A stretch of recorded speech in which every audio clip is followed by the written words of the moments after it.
Hi, everybody. It's Miss Ardell and Ms Cavanagh here, and we're going to talk to you today about microaggressions. We're going to start off talking about what microaggressions are, give some examples of microaggressions, and then discuss how we can tackle them.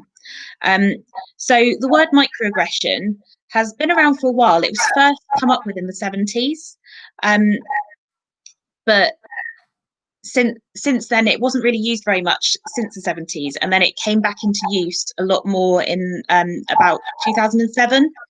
And a psychologist who has written a couple of books on microaggressions defines it as the everyday slight, indignities, put downs, and insults that people of color, women, LGBT populations, or those who are marginalized experiences in their day-to-day interactions with people. So that's the sort of definition that's used by psychologists. um, Mrs. Cavanagh, do you want to say anything, add anything to that? Yeah, so the thing about microaggressions is that they are this covert form of discrimination. And so often the people around are making microaggressions or making statements which they don't even realize could be described or make somebody else feel like they are being discriminated against or targeted in a way. So the term microaggression is probably one that we're not familiar with, but actually some of the questions and some of the things that are said to us, or particularly to marginalized groups, you will be familiar with on a daily basis. And hopefully after this discussion, you'll go, yeah, that's what it is. And that's why I have this reaction to some of the things that are said to me. Yeah, so it is very linked to unconscious biases, like we talked in last week's podcast. So if you haven't watched that one, go and have a watch of it, because that sort of explains the concept of unconscious bias. And it really is sort of how those sort of unconscious biases um, sort of appear in everyday life. It's how people show those unconscious biases. And because of that, it's quite a tricky thing to define. And if you're not in a marginalised group that experiences these, it won't be something that you necessarily notice, and it can seem like they're not a big deal.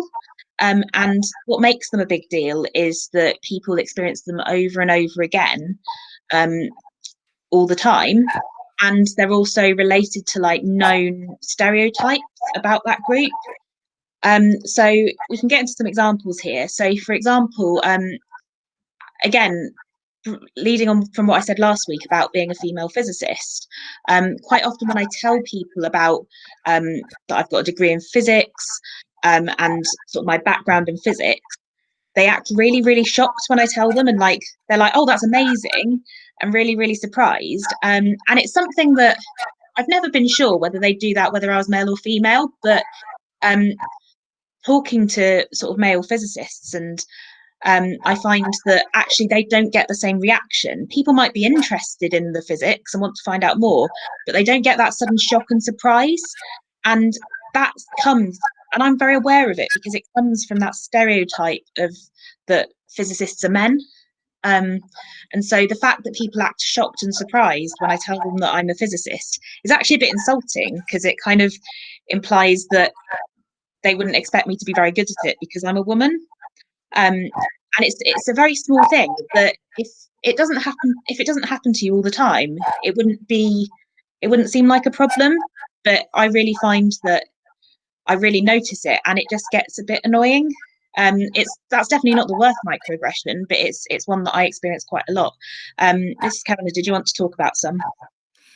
Yeah, so from a racial perspective, one that I witnessed a few years ago was from my grandmother, who she is long dead now, but we used to go to pubs sometimes up in Liverpool, where she's from, and the waiter, she used to go into this pub quite frequently, and the same waiter would regularly be there, and every single time she went in, she'd ask him, "Where are you from?" And he would be, "I'm from Liverpool." And she'd be like, "No, where are you really from?" And this used to go back and forth, and he would then, eventually tell her, "Well, my grandparents are from Hong Kong." And she was just like, "Oh, right, that's where you're from." And that in itself, I mean, inquiring where somebody is from is not a problem. I wouldn't want people to feel uncomfortable doing that. But I think for his perspective, it was the emphasis on the "where are you really from?" that upset him as a result of it. And because the implication is that he is not from Liverpool, or he is not from Britain, and therefore he is a foreigner in a foreign land, when actually the reality was he was born in Liverpool, his parents were Liverpudlian, and and it was his grandparents who had come across as immigrants. And so from a racial perspective, that was very significant, and it was clearly a question that had been asked of him many times, and not just by my grandmother. And I think those are the sorts of microaggressions which can seem really, innocuous. It's like, oh, just asking where you're from is not a big deal. However, when you are somebody who is, has been asked that a lot, or you come from a different racial background, it is that implication that you are not from here, and therefore you're not welcome in some way. Yeah, I've got another example that I've heard from people of colour, that's the sort of thing they might experience, is that somebody going to someone who's not white, oh, your English is really good, when English is their first language, English is the language they speak, and you would never normally compliment someone whose first language is English on how good their English is. So that's another sort of example of that it seems like the person is intending it as a compliment, but actually it feeds into these stereotypes and unconscious biases that this person clearly can't be British because they're not white. And so that's another example that I've heard about of sort of a racial stereotype that comes out in a microaggression. And I think the important thing about all of these is the person that's saying them isn't intending them to be insulting. They don't mean it like that. It's coming from their own prejudices and unconscious biases, and it's what makes it so hard to tackle. And there's various other examples. For example, quite often if someone is gay, they might get someone be like, "Oh, you don't look gay." I mean, what does that even mean? But and people often mean that as a compliment, and that's not complimentary. And I mean, it doesn't really mean much anyway. I mean, but yeah, so there's quite a few different, in all sorts of different groups. Or I know I had to sort of confront sort of an unconscious bias I had myself when I was when I started my PhD. I went there was someone else doing a PhD at the same time who was very disabled, and she couldn't speak very well, but she was really, really clever. And I know that personally, I was very surprised when I saw her that she was doing a PhD. And that was something I had to confront in myself, that just because she had a physical disability didn't mean that there was anything that affected her ability to do a PhD. And that was something that I really had to confront it in myself and make sure I didn't act surprised about it. And I had to sort of confront that I had this sort of bias, and I had to be careful that I didn't say something that would be a microaggression, and actually I had to change my viewpoint on that sort of thing. So that's an example of where I had to sort of really confront something in myself. Miss, you wanted to just realised what I said then. Mrs. Cavanagh, you wanted to talk about the words Miss and Sir being used at school, didn't you? That I accidentally used there because I was so used to it. Yeah, my cat's just decided to join us as well, so apologies for him. I think the use of Miss and Sir in schools has long been a massive bugbear of mine, and I know lots of us use it on a daily basis, and we do it without any thought. And I don't think anybody does this deliberately, but I do feel really strongly that the use of the terms Sir and Miss are, I find it demeaning in school to be referred to as Miss, where men get referred to as Sir, regardless of their status or anything, or their age or whatever. There is no parity or equality in the use of language in our schools. And I don't think anyone thinks any more of it apart from a term to address us. But if you're talking about a microaggression, and I'm not even sure if it is a microaggression, but I do think it's something that merits looking at. I mean, the history of using Miss and Sir in schools is from sir, obviously being used in private schools and in grammar schools, and because men were often teachers in the past. And the use of miss actually comes from the fact that unmarried women were the only ones who were allowed to be teachers. As soon as you married, you were expected to return to the home, give up your job, because you couldn't do both. And so therefore, that's why we tend to call women miss, regardless of their marital status. Yet the connotations of the word miss, you know, it's something you might say to a small girl, or to somebody. It's, you know, it's demeaning, it's derogatory in ways, that to call a grown woman miss rather than by their actual name. So either by their first name or by using their full name. So like Mrs. Cavanagh, Miss Ardell. I mean, there's no problem saying Miss Ardell, because that is your title and that's what you've chosen to be known as. Yeah. However, I do think, I'm not sure if it is a microaggression. I think it's one of those things, though, that is unconsciously is reinforcing the fact that women are or were second-class citizens. And that stems from 70 years ago, when that was very much the case. And actually, I imagine men don't think anything of being called sir.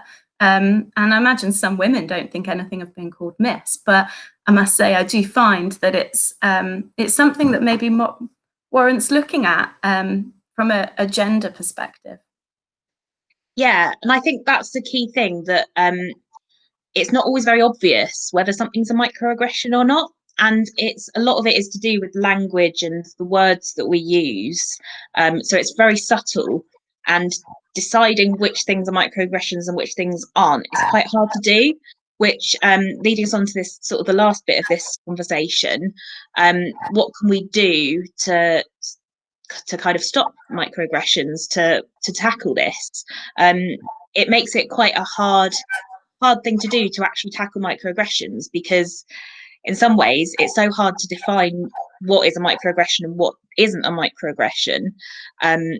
And some people have different views on what is and what isn't. Some people will be fine with a particular phrase or word being used, and some people in that group won't be.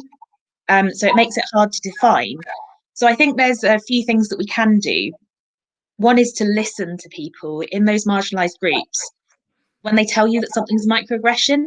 If they don't like something that you've said to them, if it really offends them because it's related to some sort of stereotype or something, listen to them and just don't use it.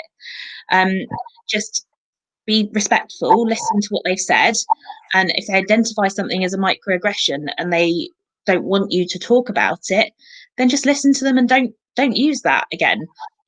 You can change your language. You just have to be conscious of what people tell you, and then try and change your actions in relation to that. And there's loads written about it online.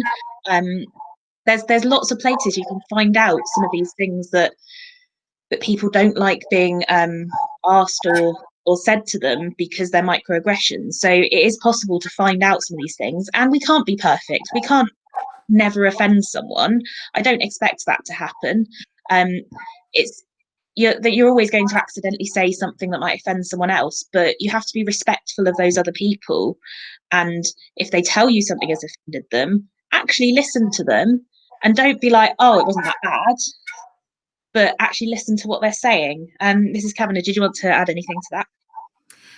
Yeah, so I'd just say it links into stereotypes. And I think, whereas as we've said, you can't avoid microaggressions or making them, and often most people don't mean it in the slightest, but it is just being aware of those stereotypes and unconscious bias. And by doing that, you're likely to avoid making microaggressions in the future, and therefore inadvertently offending somebody. And like with everything, you just got to think before you speak. Language is so powerful, and how you phrase things and what you say to somebody can make the difference between making them feel, absolutely tiny, or making them feel on top of the world. And I suppose the most important thing is that, just to consider, what are you asking? Why are you asking it? What does it matter, a person's gender or race? Are you inquiring about are you showing surprise or inquiring about their gender or race, or their disability, or their sexual orientation, Or do you care, and are you genuinely interested in where they are from, or what they do for a living, or their ability to perform a certain task to a certain standard? So yeah, language is always the key and the heart to everything. Yeah, I definitely agree with that. And also I want to sort of end this on saying that if you come across me saying something that is that would be a microaggression or is offensive to you that I haven't realised, please tell me. I would like to know so that I don't use it again. So yeah, if I happen to be in a lesson with you and I use some language that you're not happy with, let me know, because I want to make sure that I am not using microaggressions in my everyday language. And sometimes you just don't know unless someone tells you. So yeah, I would definitely want people to tell me. And so yeah, I think to sum up, just think about what you're saying. Language is really important. Consider the stereotypes that you have about people, and maybe if something goes against those stereotypes, don't verbally act surprised about the person doesn't fit your stereotype. And yeah, just listen to people from these marginalised groups when they tell you that something is offensive. So yeah, it was lovely having this conversation with you, Mrs. Cavanagh, and I think we sort of discussed quite a lot here to do with microaggressions. And yeah, so it was lovely talking to you. Thank you very much. I loved it. It was great to have this chat. And apologies for the cat. Sorry about the cat. Thanks. Bye. Bye.